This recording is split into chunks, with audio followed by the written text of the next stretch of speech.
time for episode 276 of the 3 Point Podcast, presented by the Memorial Healthcare Wellness Center. Check out memorialhealthcare.org for everything they offer. We also want to thank our local partners, AZee Branding Solutions, Jacobs Insurance Agency, Kori Associates Real Estate Services, Nelson House Funeral Homes, Rivals Taphouse and Grille, a lot of good stuff happening there, and Success Group Mortgage and Servicing. But as we always do, we're going to try and keep this tight. It usually rolls to an hour and a half, but I promise we won't do that tonight.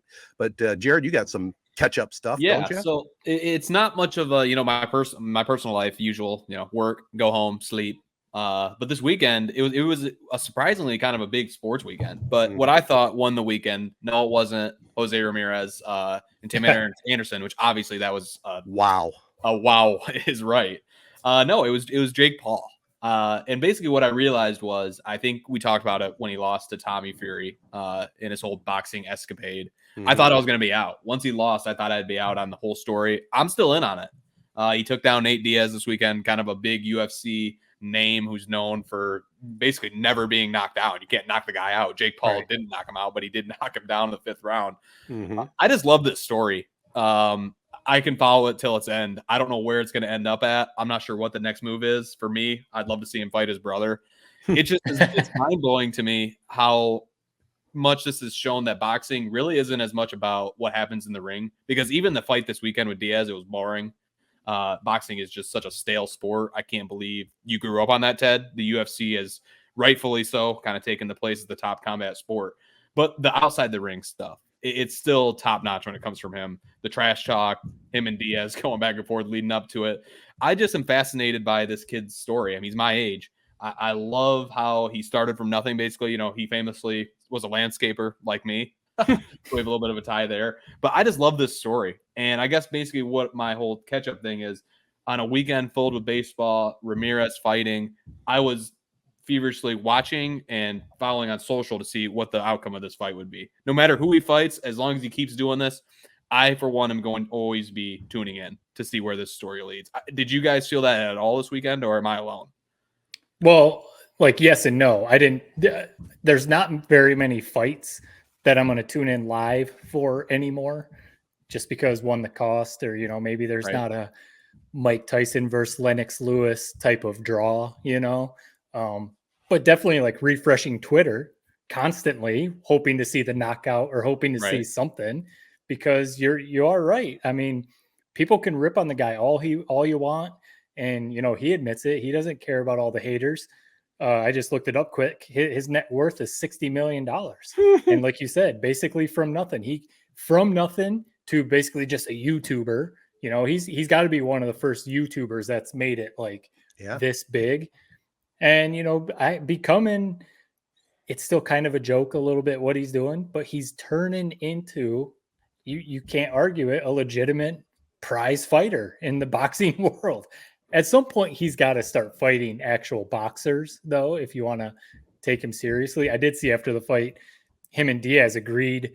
Who knows if it'll actually happen, but to do an MMA fight, that would be interesting, because I think Nate Diaz would absolutely destroy him in the octagon, because like you said, no one can knock this Nate Diaz out, so you put him in an octagon. I mean, I wouldn't want to take a punch from Jake Paul, but I think Nate Diaz would be just fine.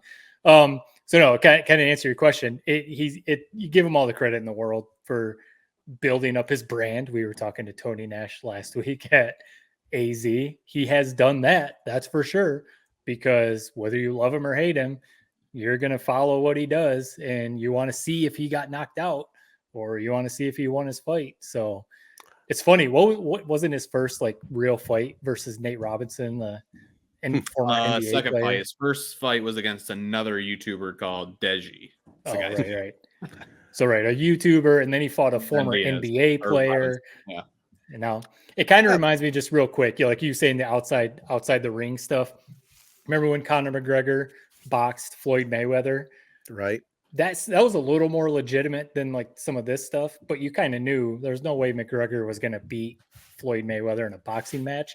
But it was all that outside the ring stuff, the trash talk, the promotion. It was awesome. And that fight I did watch live. So, yeah. Well, you'd be surprised, but this Jake Paul thing, It is a bit intriguing, and I am an old-time boxing fan, but you know what? He is not bad. He is not a bad boxer. I mean, Nope. obviously he hasn't faced anybody of the top caliber, but what he's done is, like you said, $60 million already in his portfolio.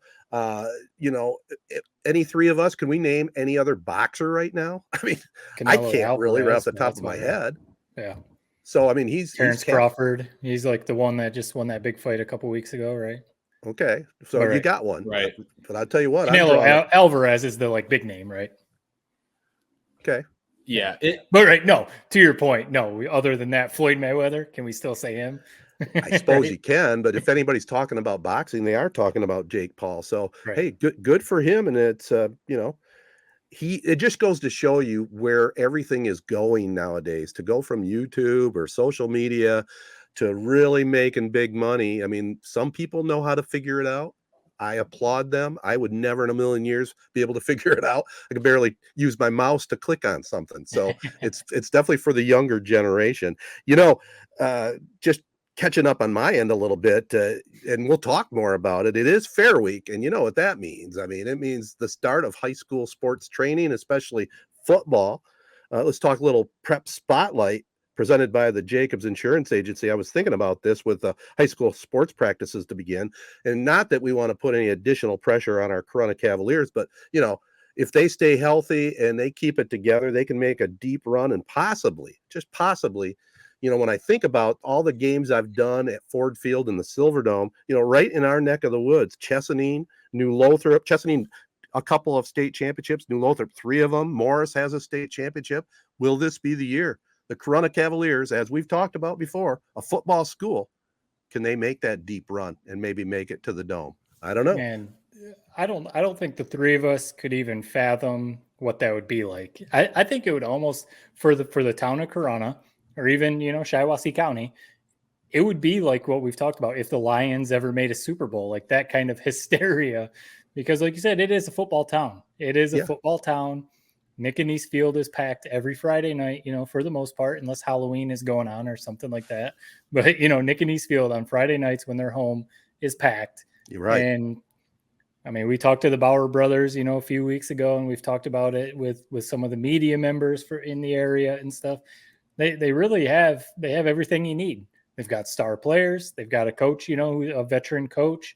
They've got a bunch of senior leadership, a bunch of people who've played a lot of varsity football. So, everything is there for Corunna to make a run. But we all know you got to get lucky. You got to stay healthy, like you mentioned. Right. And, you can't let some teams sneak up on you. I know they've got a few tough games, but tough really schedule. Looking at their schedule, I mean, there's no reason they should not make the playoffs at minimum. Right. So I'll definitely be keeping tabs. That's for sure. It's just the thing that always keeps coming back to me, and it's funny we're talking about the high school football season, and we can get back to the actual teams and players real quick. But Ted, it was a bit of a last opportunity getting your sort of last dance style doc on this potentially magical Corunna season. I mean, I feel a little bit ripped off that we never got to see that. I mean, what do you think, Matt? Yeah, I would be curious. I know you got some plans, and you do have to do a couple for the castle, and you have a couple other ideas going on. But if all of a sudden it's really looking 3, 4, 5 weeks into the season, like, man, this might be the team. I'm wondering if that semi-retired gets dusted off, and you're out there, you're following the Cavs around all season. I can assure you that there's going to be a presence by this old guy at Cavalier games, without a doubt. And I'm not planning. I said this to my wife. I'm not planning on stepping on our new guy Casey's toes, but you can be well assured when they get to the playoffs, it will be a 3-man booth. That's all I'm going to tell you. You're like, I just worry, that's good to hear, because I was a bit worried, kind of like Joe Pa, man, where as soon as football was gone, he croaked, a week later. So I worry about that with you. So I'm glad that you're keeping your toe in. There's a lot to be excited in this area. I mean, Corunna, obviously that's kind of it's nice when you get a team outside of New Lothrop that's going to have a little bit of weight, gravitas, and it's something to really look forward to and watch in our area. And then that's going to be Corunna this year. So I'm excited. Yeah. And you got to wonder if Durand, I know they kind of had a magical run ended a little shorter than they hoped for last year, but you wonder if they're going to come back. New Lothrop obviously is always around. Yeah, they'll just reload. They're always reloading. So yeah, a lot of storylines. Speaking of storylines, yeah, we're talking prep spotlight. Prep pigskin preview will be coming in 2 weeks? Annual, 6 of them. This will be our 6th. Is that true? Yep. 6th annual prep pigskin preview, which we say it every year that we do this. Honestly, one of the coolest shows that we do every year. It keeps building up steam as we've done 5 of them already. This will be the 6th. Yep. Media members, experts from around the state, not just the county, not just our area, not just the whole state getting covered, giving little previews of all their coverage areas. So it's cool. We say it every year in one podcast, one little hour. It ends up usually being like an hour and a half. You get a preview of the whole state of Michigan high school football. I always think it's really cool. Yeah, what a way to juice up for that opening night on Thursday and Friday, the first week there, the 24th. It's gonna be awesome. I can't wait for football, high school, college, and pro. I just can't wait for it. And our pigskin preview is always just a ton of fun to put together. And again, one of our title sponsors for that is Jacobs Insurance Agency. So salute to them. It is funny too. You teed this whole segment up with it's Fair Week. Mm-hmm. And I know, again, we've talked about this before previously, but it's funny how, maybe, not everywhere. Obviously, it's maybe just a Corona-Wasso, Shiawassee County thing. Those two-a-days, 2-a-days and Fair Week, they go hand in hand. Yep. One of my buddies texted, I don't know, yesterday or the day before, a group chat. He was like, "Is the Shiawassee County Fair going on right now?" And I said, "Yeah, 2-a-day started. So what are you asking?" So, we always laugh about that. 2-a-days, Fair Week, they go together. And the sweet corn is ready. Yeah. Yeah. It's a magical time of year. I said it last week. I'll say it again. Just summer, breeze us through it, man. Get us to that first weekend of games, high school, and then obviously college and NFL is going to follow shortly behind. So great time of year. Amen. Well, we're going to get deep into a little football, specifically some college football, also little news coming out of Lions training camp we might want to touch upon, and we'll do that right after this. All right, guys. The big story, the Big Ten added teams a while back, and we've been watching it from the side. We had the big NIL debacle. That's what I call it. It just kind of sent things out of control. But now Big Ten is the Big 18, probably going to be Big 20. There's going to be all kinds of shifting still on the college football landscape. Let's get into that a little bit. Good, bad, indifferent. More indifferent for me. Again, I've referenced this group chat I have with some buddies.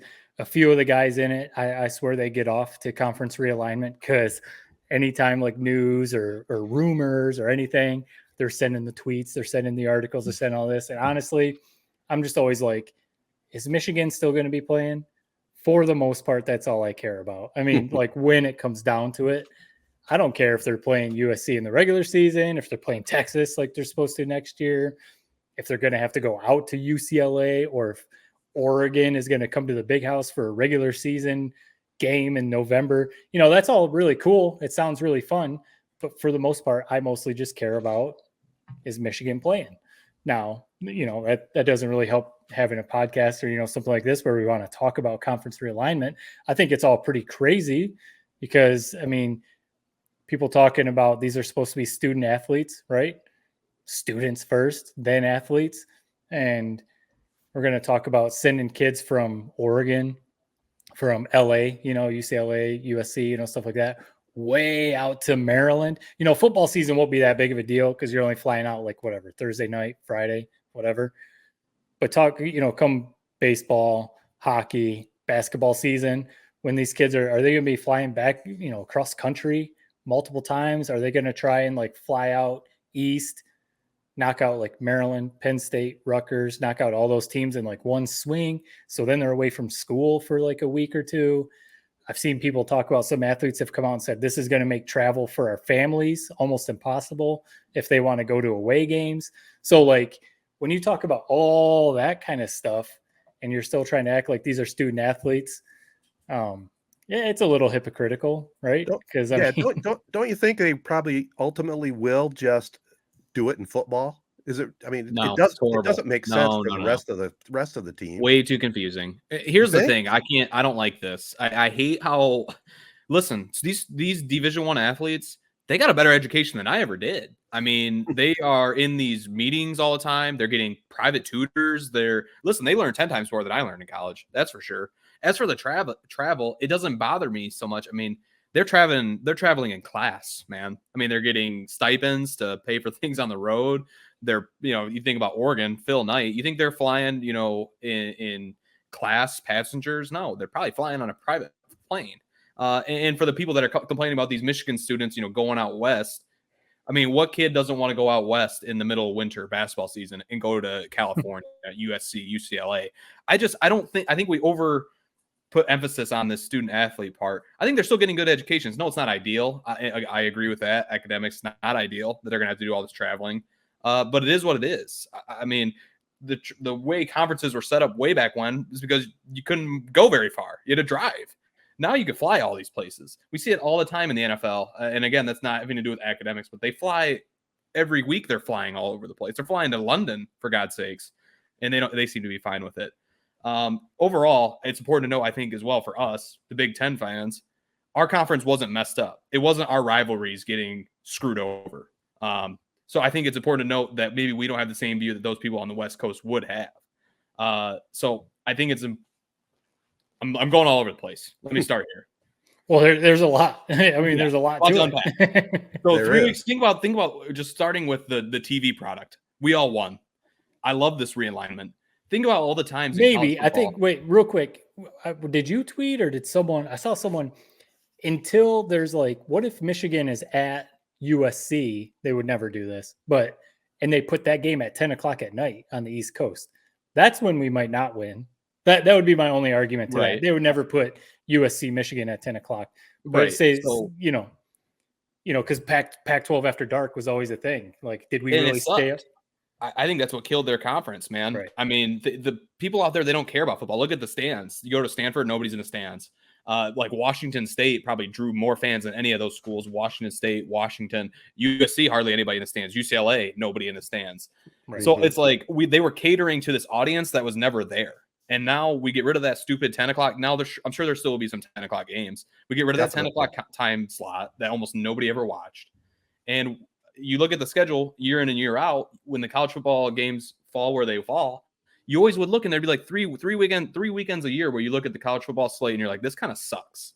There's always one of the first few weeks of the year where we're still not in a conference play. You're like, man, there's nothing to really watch. There's always the week where the SEC doesn't play each other that you're like, man, this sucks. There's no good games on. We are getting rid of that by having all these teams now in these conferences. I love it. Now we're going to get those Washington versus Michigan State matchups that we love already that are non-conference. It's going to be every year now.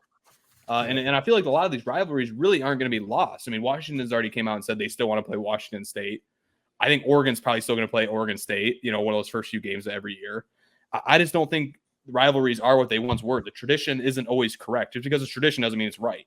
I mean, as soon as Notre Dame lost the rivalry with Michigan, or us as Michigan fans lost that rivalry with Notre Dame, it's like, what rivalries are sacred anymore? So yeah, there's Michigan, Ohio State. That'll probably forever always happen. But once that rivalry is gone, I mean, what's even a rivalry? So I have no problem with this. People are really losing their minds saying it's going to ruin college football. In my opinion, games like the Rose Bowl and these conference, aligned games such as the Rose Bowl and Cotton Bowl or whatever, they were ruined as soon as the playoff came around anyway. So what is the big deal about combining some of these teams, making some super conferences, making it more like the NFL where every week is great games every single weekend? I love it.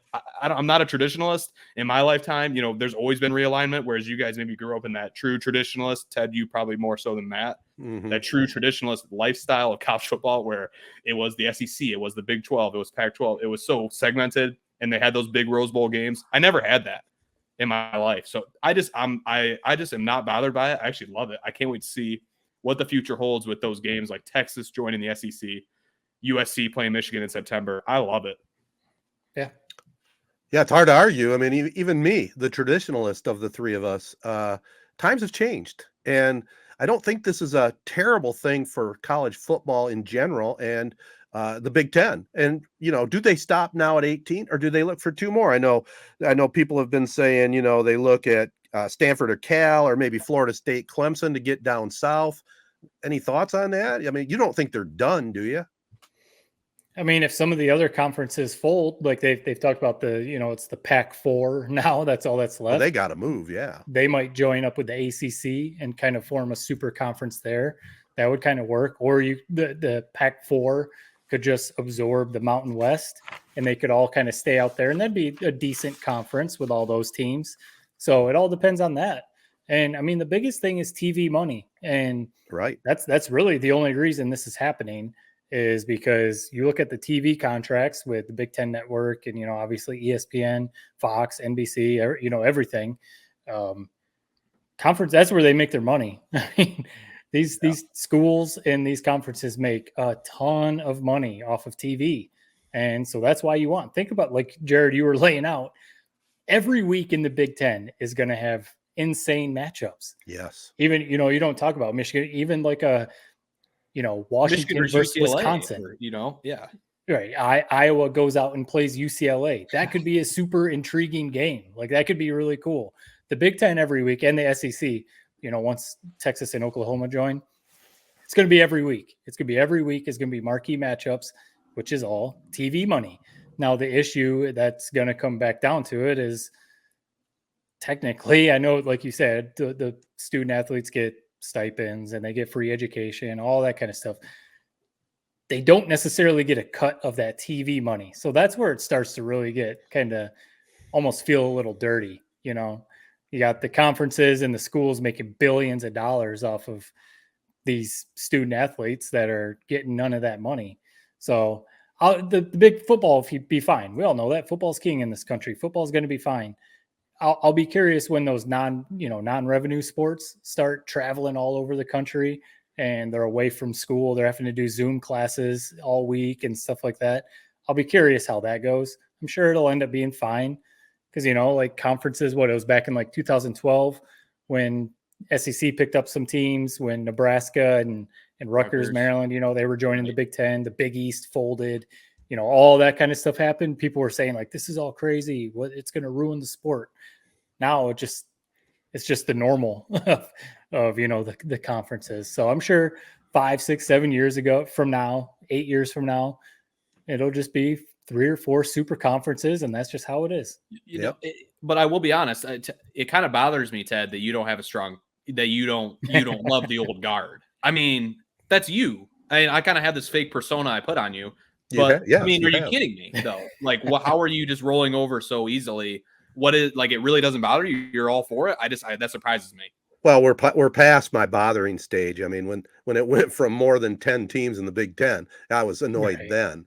It has evolved, and yeah, I could get really annoyed with it, but what good would it do? We're still going to see good college football, and it's not going to affect my Saturday much. Like we've talked, there's going to be good matchup. I would love to say, and I'd love to take that stance, Jared, that, I won't take this. I won't stand for this, but I'm also, for an old guy, I do roll with the flow sometimes. And what are you going to do? Yeah. I mean, it's the way it is. It's how it's going to be. If we have a football season where, say Big Ten does add 2 more teams and they have to do some rotating schedule, like you said, Jared, it seems like they'll always try to protect one rivalry. So probably Michigan, Ohio State. What if we go 2 or 3 years without having Michigan State because they're having to rotate, but they keep Michigan, Ohio State. Would that be cool with you? Like, no. I almost feel like, I mean, you have to protect Michigan, Ohio State, but for the in-state thing, I'd almost rather them protect Michigan State. Well, you got to do both. You do. Yeah, right. But I don't know. I agree. That's where it would be like, what are we doing? It would lose me at that point. I don't know. That is a worry that I do have. I could see it happening. Well, we've already seen it in basketball. We've seen it in basketball where they've played one time a year, right? Right. Yeah. Yeah. I mean, as long as they play that one game, I don't care. Once, twice. I mean, we've had years where Michigan's lost to Michigan State 3 times in the goddamn basketball season. I don't care. You just need that one matchup. Right. And in football, that's the biggest. Michigan, Ohio State's great and all. in terms of being a Michigan resident and living here, Matt, maybe you don't feel it so much, but I still think you do because your hatred runs deep like mine for Michigan State. That is the biggest weekend of the year. I love that Saturday. Second such biggest. a great Saturday. Tailgating, everything. There'd be like the commerce report on how Michigan businesses boom that Saturday. I guarantee it's up there. You can't lose that rivalry. So then, Ted, kind of because you chimed in with the second biggest. Keep laying it out. What if they go the other way? What if they only protect one and they only protect Michigan State, and Michigan doesn't play Ohio State for 4 years? Blasphemy. Blasphemy. Then I'm going to get on my soapbox. No way in hell. Can never get rid of Michigan, Ohio State. That day that happens, I'm out. I am out. Well, and I preface this whole thing by saying we're pretty much all okay with it because it's not our rivalries, it's not our games that got screwed up. I mean, right. Pac-12 only has themselves to blame. The fans really didn't care, and that showed in the TV money, that showed in everything that conference has had happened the last 20 years or so. Yep. So they only have themselves to blame, and so that's why these rivalries really weren't protected because nobody cared. They didn't even care. I still feel like you're not really hearing much of an outcry from those people out west. But if Michigan and Michigan State, that game got canceled, dear God, there might be riots. It'd be mayhem, Capitol. Especially right now. No kidding. With as heated as that rivalry is. Yeah, I'll be very curious in the next, 2 or 3, 4 years, especially once the college football playoff expands. Maybe that changes things again because more teams will be eligible to make the college football playoff. But I mean, you would think that maybe. Like Florida State is already talking about leaving the ACC. If they see that the SEC and the Big Ten are just booming with these additions, maybe schools like Clemson they're North Carolina. Maybe they're going to be like, man, get us out of the ACC. We want to go join the Big Ten. We want to go join the SEC. The one school that I don't know what you guys think about it is Notre Dame. Do you think that they're ever going to end up in a conference, or you think they're sitting in the catbird seat and just loving it? I don't know. I think they're loving it. I kind of love that Notre Dame's independent. I mean, if I had it my way, I think we'd all would love to see them in the Big Ten. If they were going to join a conference, I think it's the ACC, just from that's where they've aligned in other sports. Right. I love that they're holding out. I don't know what would stop them from doing that as long as they have this TV deal and they're making cash and they're getting recruits and they're in the national picture, which they always have been. I don't know why they would change. But would other schools or other conferences be like, we're going to stop scheduling you? Yeah. Maybe that would never happen. I don't think if Notre Dame called up Michigan and Michigan's going to turn down that great game, I don't think that would happen. But I don't know. That's a funny thing to say. I like that Notre Dame's independent, and I think they've handled it perfectly. Not rushing to a decision, kind of wait until they have to move is what I would do with them. That offer to the Big Ten, the ACC, it's always going to be there. Why do it before you have to? Right. Yeah. I mean, I think it really just comes down to that. Jared said it. Basically, it's that TV money with NBC. Yep. As long as they're going to pay it, why would Notre Dame join a conference? If NBC goes away from it, then they have the one game on Peacock. Now, let's say that NBC says we're going to put your games on Peacock. If I'm Notre Dame, I'm getting out of that ASAP. Right. So as long as they are still on the big channel and they're not being streamed, stay with them as long as you can. Yeah, and I think Notre Dame, even if NBC bails out because they spent their money, there's other networks out there that would jump on Notre Dame, I think. And I doubt if college football, the different universities out there would do a boycott against Notre Dame, for not joining a conference. I think there's just too much allure, too much money, even when you're playing them in a non-league game. I think Notre Dame personally is sitting right where they want to be. Stay independent and ride it out. That's what I. Well, and not just the TV money thing. They also don't have to play a conference championship. So they also with the college football playoff, yes, they do schedule some tough, non-conference games. I mean, all their games are non-conference, but they do make a pretty tough schedule. But really, they get out kind of easy. Mm-hmm. They don't have to. Like Michigan, in theory, has to play Ohio State that last week of the year and then turn around and win the Big Ten championship before they can get to the playoff. Notre Dame doesn't have to do that. So not only do they get paid a ton of money to be on NBC, they can avoid the whole conference thing and just try and make the playoff. Right. And with 12 teams, there's a pretty good chance they'll do it every year. Last time they finished outside the top 10. I mean, it's like they're going to be in the playoff every year. Yes. Yep. It's like they schedule like 1 or 2 tough games. They're going to lose one of them and they'll get in with 1 loss every year. And they'll be they'll just be playing for seeding in the tournament. Yeah. You know what I hate though? And this is kind of a funny hate, but I hate that the Big Ten has the name the Big Ten, that the Big 12 has the name the Big 12. I know we talk about, you laugh about how they have 18 teams now. This was perfect for the SEC, the ACC, this expansion. It's like, doesn't matter to them. Their name still fits.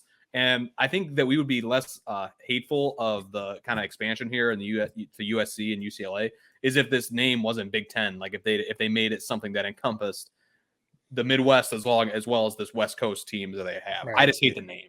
I don't know what they change it to. I don't want them to change the name because that's tradition. But I just hate that they settled on that name back in 1905 or whenever. Big time. So, that's branding, man. Branding. Yeah, they're not changing it. I'll be curious if they do change it, because I mean, I don't know what would go into rebranding every stadium in the conference, all the media stuff. Probably not that big of a deal, but yeah. And then what? Yeah, are you really going to rebrand it to Big 18? Because then what if you add 2 more teams? You're going to have to rebrand it to Big 20. So yeah, like what are they? Just leave it Big 10. It is what it is. It's stupid. Leave it Big 10. They have a great logo. They really do. Yeah. Yeah, I guess. I don't think you can beat the SEC, man. Everything about the name, the logo, what it stands for, the South is perfect. But yeah. I don't. Big 10. There's a reason it's stood the test of time, despite being 18 teams now. Yeah. One silver line, we all love it, but another kind of bonus. We're gonna get rid of the stupid leaders and legends, and what that has always turned into a shitty Big 10 championship game. Mm-hmm. That's maybe what I'm most excited for, is to get this Big 10 commissioner to shake his head a little bit and fix that, because that's always been a problem that for some reason never got addressed until it literally had to with the addition of USC, UCLA, Washington, Oregon. So I'm just glad that we're finally going to get maybe a Big 10 championship game worth something. Yeah. Yeah. There's been a couple of years when maybe Wisconsin is pretty good, Iowa, but yeah, it's been Northwestern sneaks in. Purdue last year against Michigan they were a solid team, but you kind of knew that Michigan was going to win that game. So now you switch it up and it's, say, Ohio State versus USC in the Big Ten title game. That's a pretty big deal. A Rose Bowl right there. I mean, yeah. What more do you need?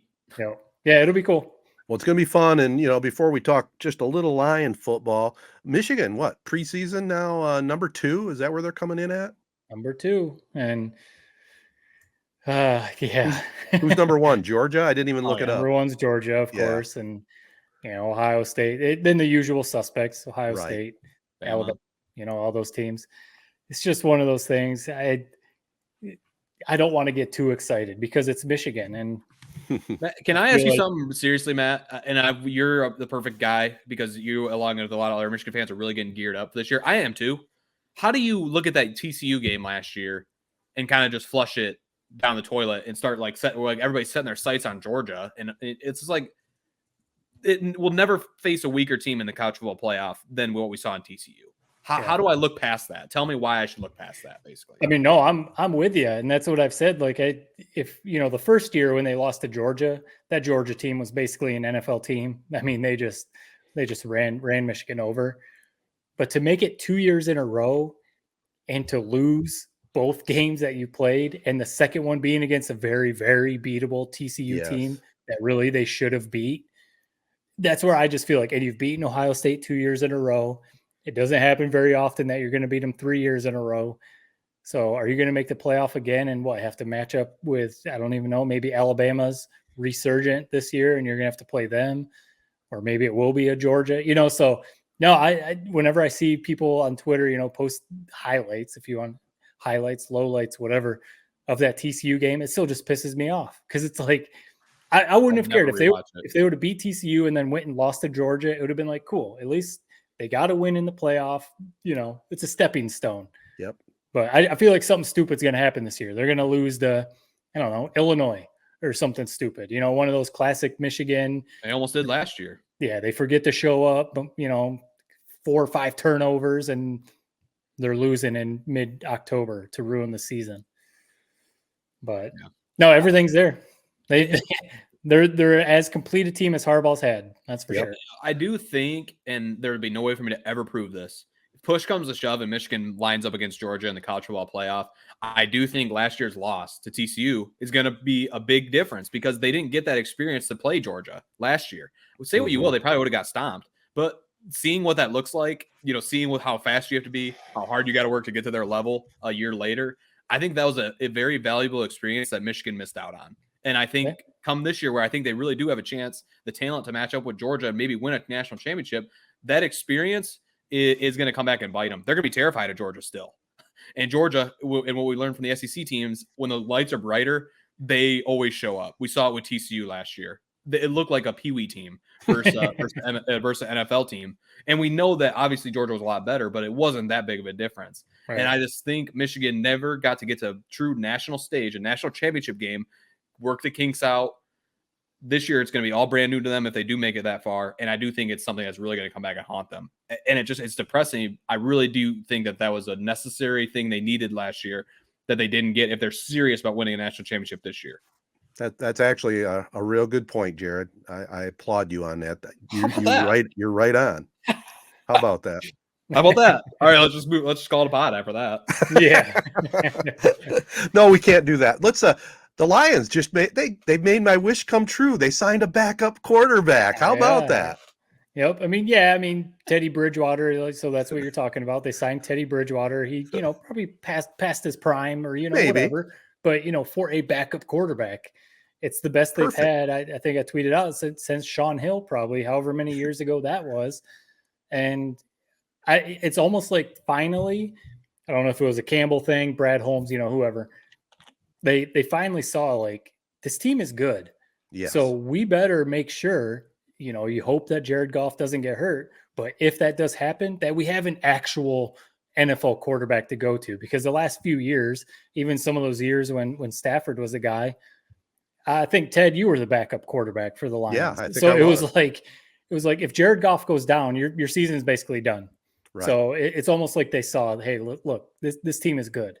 So let's sign a backup quarterback who we can put in if we have to, and he can run that. Is this concerning to you guys? Does this make you think that they're like, maybe Hendon Hooker's not? I mean, Hendon Hooker who's like 25 years old. Maybe he's not ready. That was a little bit more eye-opening. I thought they had their backup quarterback. So I think this year though. Yeah, I don't think he's even like physically able to play still for a few months. That's true with the ACL. Yeah. Right. And Bridgewater, if Goff goes down week 1, we're in a deep shit anyway, but if he gets injured and Bridgewater has to come in for 2 or 3 games, right. We're okay. Where what we had before, we weren't. No, God, no, we weren't. Yeah, because what was it, still Nate Sudfeld or something like that? I think so. Like, nothing against him, but he wasn't going to carry the water. So I think Bridgewater was an excellent signing as a backup quarterback. Finally, it will be off my list to talk backup quarterbacks for the Lions. I tell you what, if this scenario happens, I will personally send you $100, Ted. All right. This exact scenario. Playoff game. Jay Goff goes down, backup quarterback comes in, they win a ball game. I will personally send you $100. I hope I don't have to get my $100, but I have one thing real quick. I'll be quick on this but NFL, and this is something I wrote up last week, but we didn't have time to get to it. The big thing right now with the lack of actual football being on the screen is the jerseys. The jerseys have been making a big renaissance in terms of alternates, and they're all throwbacks. Back to your day, Ted. All right. So I just felt think about the key ones that have come out. The Eagles announcing their new Kelly Greens they're going to wear a couple times. Love those. Or their old school retro Kelly Greens. Tennessee Titans wearing the Houston Oilers classic uniforms. The Browns going back to their 1946 all white uniforms. Mm-hmm. The Jets all whites with the old school logo on the green helmets. Seattle Seahawks 1990s uniforms. Buccaneers creamsicle uniforms. Vikings purple people eaters. Even like the Dallas Cowboys, they've never had to change their logo because it's always been so great from back in those old time days. Right. The Lions still haven't figured that out. We knew that. We've talked about their alternates. We don't like them. They're ugly. They're horrible.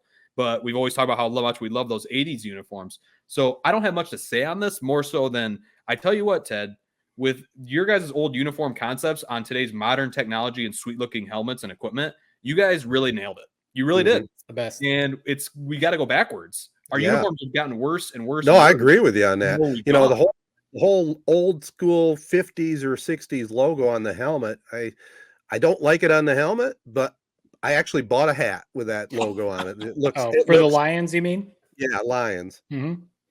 You're right, Jared. They're going back to these throwbacks, and it's kind of like my childhood. Yeah. Definitely Ted's prime. Yep. Watching sports, but because most of the uniforms that they're going back to are like when I was a kid, They're fire, and man. they're really the best. It's Yeah. the same with the NBA. Even the MLB is probably back in like Ted's like the 70s. Like the old Astros, the old White Sox, some of those old uniforms that are the best. Old powder blue Royals. So the MLB might be different, but the NFL and NBA, the best uniforms they ever had were in the like late 80s, early 90s. And that's what I don't know what the Lions are doing. And actually, I wish the Lions would bring back those black uniforms that they had for those few years with, Roy Williams and like John Kitna, that era. But I don't know. They have some bad juju on them. That's the only. I agree. That would be cooler than what they have, but they just have cool. some bad juju on them. That's the only reason I wouldn't be in favor of that. No, some of these throwbacks are great though, and when it comes down to it, it's just a uniform, but it's something exciting, like you said, for the fans to talk. Isn't it weird though how it's like you think of everything in sports have gotten better, but the uniforms have gotten worse. Take a look at the Buccaneers uniforms now. That ugly gray with that red compared to these creamsicle uniforms with the white helmet and the creamsicle face mask. It's like comical. It's just kind of mind blowing how far away we've gone from that, and I don't know how it happened. I guess it was kind of your era, Matt, that sort of did that. In my area, it's kind of taking it, the Gen Zers are taking it to the next level with these Oregon type bullshit. But what is this? And what is your guys' favorite uniform of all time? Mine, it's no brainer. It's the Tennessee Titans, Houston Oilers uniforms. Those are classic. Those are nice. Just NFL? My favorite's the NFL. 49ers. I love the 49ers. That's a classic.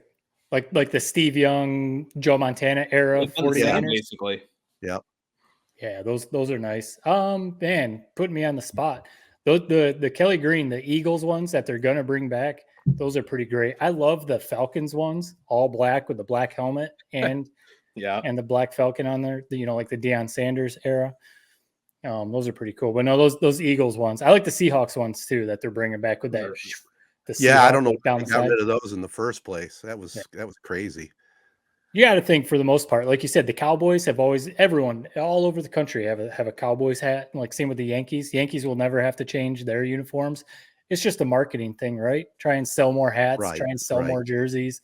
So yeah, you change up the colors and stuff like that. Hope people go out and buy new jersey, new sweatshirt, whatever. But and here's the thing. There are some teams that never have nailed their uniforms. Like I think the Pistons have never really had great uniforms. I don't know if it's the logo. I don't know if it's colors. I still feel like they haven't ever nailed it, but it's just, I don't know if it's because these teams, it's looked back on like you screwed up. If you go back to these old, retro uniforms or whatever, they're just the best. I mean, you look at the teams you named. I mean, I agree. 49ers are classic. Cowboys, Matt, the Cowboys pants, you can't beat those. The light blue with the white home whites, just the best uniforms maybe in all sports. So just a more depressing thing to talk about, that the uniforms suck so much nowadays. But more of a pat on the back to you, Ted, and your generation. You got one thing right. Thank you. There you go. Compliments flying tonight on this podcast. How about that? Must be feeling good. I know we're trying to keep it tight because we're probably going to move on. I wanted to throw something out before we step away from sports. So this past weekend down at MIS was the Firekeepers 400, the NASCAR race, and actually it's an old school. It's the Kmart 400, I think from like 1992 or something. The patch here down at MIS. So my family, we've had tickets to the August race at MIS for my whole life, since before I was alive, and so we've kept them in the family. Kind of pass them around. Whoever wants to go that year can go. Well, one of my nephews is a huge NASCAR fan. He has just taken on, follows, watches every race. He can spit out every statistic, who's winning, what the standings are, where they've won races. He's really taken on NASCAR, loves it. Naturally, Erik Jones is his favorite driver, from our neck of the woods, from Byron, but kind of Swartz Creek, whatever you want to say, but he's from mid-Michigan anyway, and he's one of the better racers in today's NASCAR world. Well, before the race Sunday down at MIS, they did a little meet and greet. And, you always hear people say, don't meet your heroes, because, you might get let down or something like that. I think this is the complete opposite, because I might share a picture. My sister sent some pictures and kept us updated. Erik Jones appears to be the most down-to-earth, humble, cool guy ever because he was shaking hands with all these kids, talking to all of them, giving them all, a couple minutes of his time before the race, and even did a Q&A. So my nephew, you talk about Ted as a reporter, you got to step up and ask that question. Right. My nephew stepped up and asked the question. He asked him what his favorite track is to race at. Erik Jones said Darlington. And my sister said right away, my nephew was like, I knew you were going to say Darlington because I watched you win a race there. So I just had to throw that out there. It's always cool to hear those kind of stories because, this, you hear about core memories. Right. That's a core memory for my nephew. He's going to remember that the rest of his life. He got pictures with Erik Jones, autograph. He got to ask Erik Jones a question. So very, very cool. Yeah. And I've always heard good things about Erik. And when you think about it, the NASCAR drivers all seem to have that good attitude that they know the fans make their careers. So they are friendly. There's a lot of sports where they're very standoffish or they won't say anything or acknowledge it. But NASCAR racers in general seem to have that good reputation, that it's all about the fans. Speaking of MIS, go ahead, Jared. Yeah, and I think you're leading to it. Just what an awesome event that is at MIS, man. Every time I see that, I'm like, I'm going to go to that next year. I'm going to go to that NASCAR event next year. I never do. This would have been the year to do it because our boys, Chi-Town, put on what looked like one hell of a concert in the infield. What a packed house. They played like multiple nights? Blast. They played Saturday. So is that still called the Busch Series? They played after the race, I think. And there was, according to a source I had, there was over 3,000 people there on the infield watching them. Wow. It looked like it. 100% looked like it. I love being at MIS. Kind of like reminds me of going up, up north on vacation. You're kind of off the grid. And it's kind of like once you walk through those doors and you see that big track and those stands, it's kind of like you're just unplugged for a few days and this is what you're doing. So for that reason, I've always wanted to attend a NASCAR event. And judging from those Chi-Town videos, they know how to party, man. They certainly do. So they do. I always tell people I grew up going to the races. I used to be a big fan. I've definitely tailed off a little bit, quite a bit compared to what I was. But I tell people all the time, maybe like you, Jared, go. There's a live NASCAR event race is one of the cooler sporting events that you can go to, especially at a track like MIS, which is really cool. It's just, you got to get there early, walk around, walk all the merch trailers, go check out all the wild shirts. Like you said, people definitely know how to tailgate at NASCAR races. Soak it all in. Get pit passes if you can. Go down in credentials. The pit. Right. Get credentials and go down there, see the cars. It's a really, really cool event. It's loud, I don't know. It's just a super cool thing to do. And then, especially if there's a Chi-Town show after a race, heck yeah, go do it. No brainer. Now I'm going to take a wild shot here, Matt. In your days, were you a Jeff Gordon guy? Oh yeah. Yeah. I still have hats and shirts and stuff. Yeah. When he broke onto the scene, I was a Rainbow Warrior for sure. I remember he was controversial because, he was like a California boy and he basically day one stepped in and he was like one of the best drivers on the circuit. So a lot of those, the Southern NASCAR guys did not like a California boy coming in, but I love, man, I had Rainbow Warrior hats all over and shirts and everything. Yeah. He was a great racer. No doubt about it. Coolest thing too. One more quick memory. So it's different now, but back in those days, people would be drinking, whatever, and just leave their cans everywhere. Well, my dad knew that, and you guys do too. When you leave an event like that, you're not getting out of that track for 6 hours. Right. So we would bring garbage bags and he would let my brother and I walk around up and down and we would fill garbage bags of cans and bottles. And then, my dad would probably just sit, he'd watch, make sure we're doing all right or whatever. But then I remember vividly, we would go to a Meijer, that was probably just up the road and we would put all those cans in and probably make, I don't know, 20, 30 bucks on cans. Wow. We'd go get to buy a toy or whatever we wanted to do, man. I love that. That was like my favorite part of that's wild. Race day. I can't believe we're just now hearing this. I'll be honest. This is kind of a decision that I've come to, I feel like recently. So, when we were up north camping, we collected all these cans all weekend. And I honestly want to say at the end of the weekend, they just got thrown in the trash. No, the returnables, I've grown past it. I don't do it anymore. It's not worth it. I think the rate, it's like with inflation, it needs to get bumped up 20 cents, maybe 30 cents a bottle, because it just doesn't get me out of my chair anymore. It's not worth collecting them. Maybe that's just me. Sounds like, Ted, you're the cheapskate. You always do it still. Yeah, I'm the tight one, all right. But I will tell you this: I have a garbage can in the garage that they go into when it fills up. I take it to Meijer. I usually come away with $10, and I'm getting groceries anyway. It takes maybe 6 minutes to throw them in the container thing. I'm all about it. That's an easy 10. But it's really not. You stink Yeah. up Well, it your really car, is. it gets all What's sticky, not- you get what's pop not all easy over your about it? hands. It's a big deal. Hey, I'm telling you, Money's money. It doesn't matter. A big old, all those beers I would drink over the course of a week up north, Now, I literally went will- to the dumpster. So I'll Yeah, I say bet there real was quick- $40 worth. Yeah, you probably could have made a lot after a weekend like that.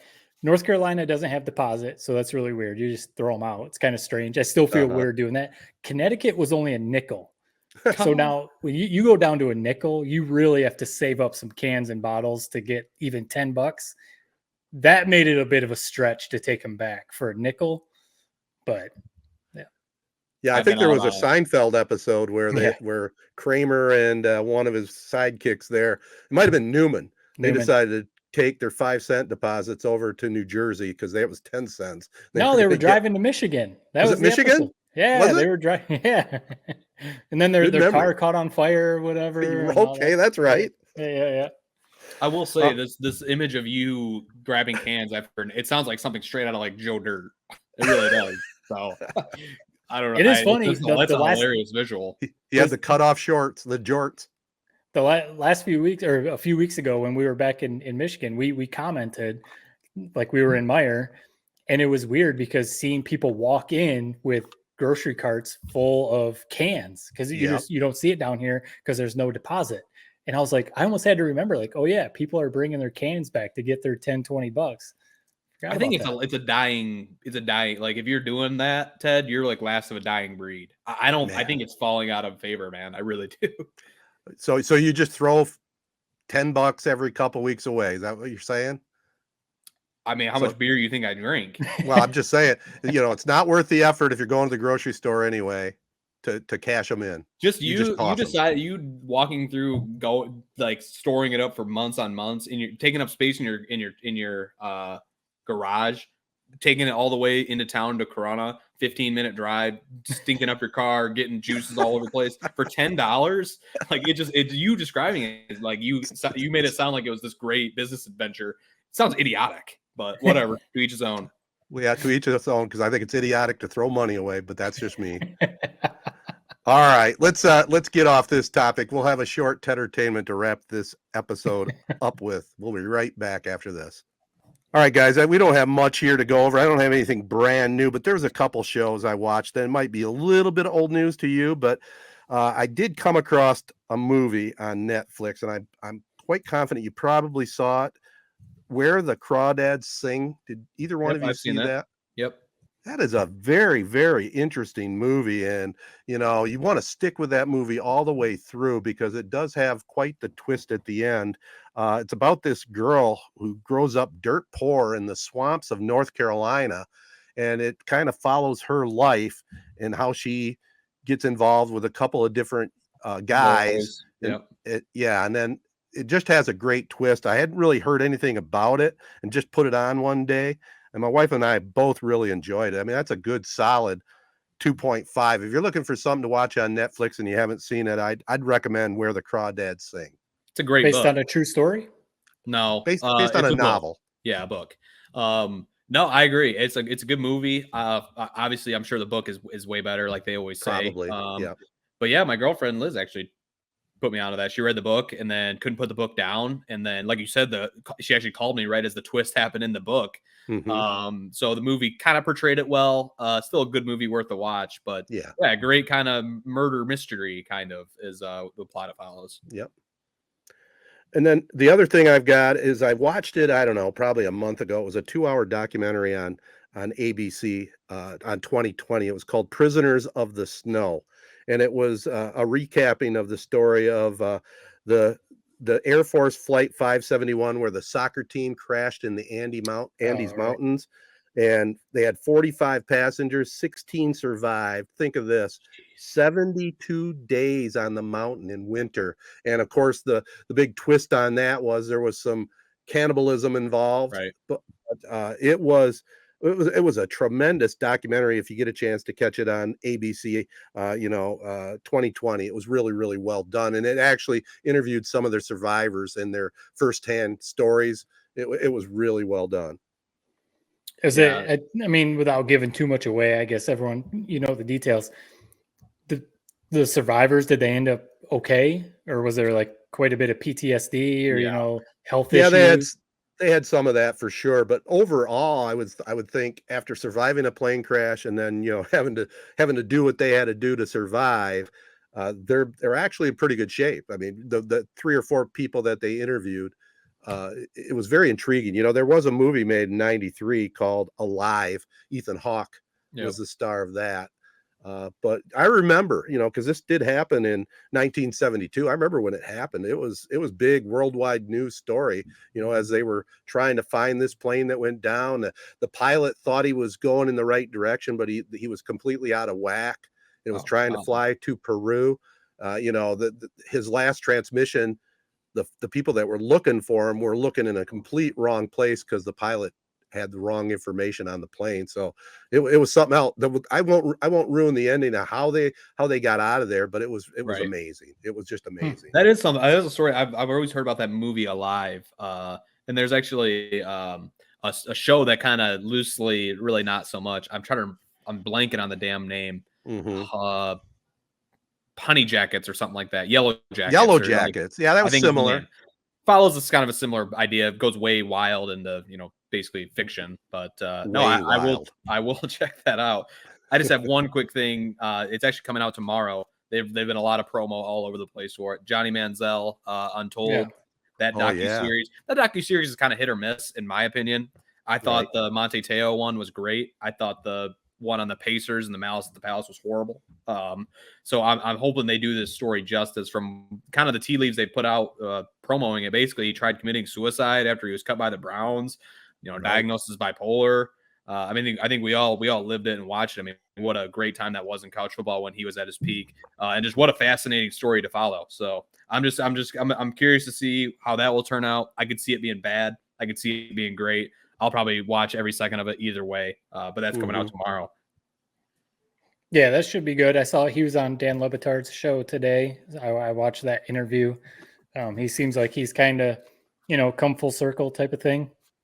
Maybe had some growth and all of that, So I'll be curious to see how the documentary is too. Definitely going to watch it. And the last thing that just popped in my mind, Showtime's coming back on. I think it came back last night, didn't it? Sunday night. Yeah, I did see that. Yeah. I didn't know it had gone away. I guess I missed that. Well, like the new season 2. Yeah. Oh, what are you talking about? Well, the new season of what? Showtime. The Lakers. The Lakers. Oh, did that drop? I think it did yesterday. I think it came out yesterday. I do love that show. That's a great news. That's exactly what I'm going to watch as soon as we wrap this pod. Well, let's wrap it up, don't you think? Yeah, we're keeping it under a minute. Entertainment comes through with a great plug. There you go. And we got it in under an hour, guys. Look at that. How about that? All right, let's close this out. This has been the 3 Point Podcast presented by the Memorial Healthcare Wellness Center. Sign up for a membership, get yourself healthy. Also, thanks to our local partners, AZee Branding Solutions, Jacobs Insurance, Kori Shook & Associates Real Estate Services, Nelson House Funeral Homes, Rivals Taphouse and Grille, and Success Group Mortgage and Servicing. Don't forget to follow us on the socials at 3 Point Pod. Check out our YouTube channel, and if you have email suggestions of guests or whatnot, email us at 3pointpod@gmail.com. Peace and love. Everybody be kind. Thanks for listening.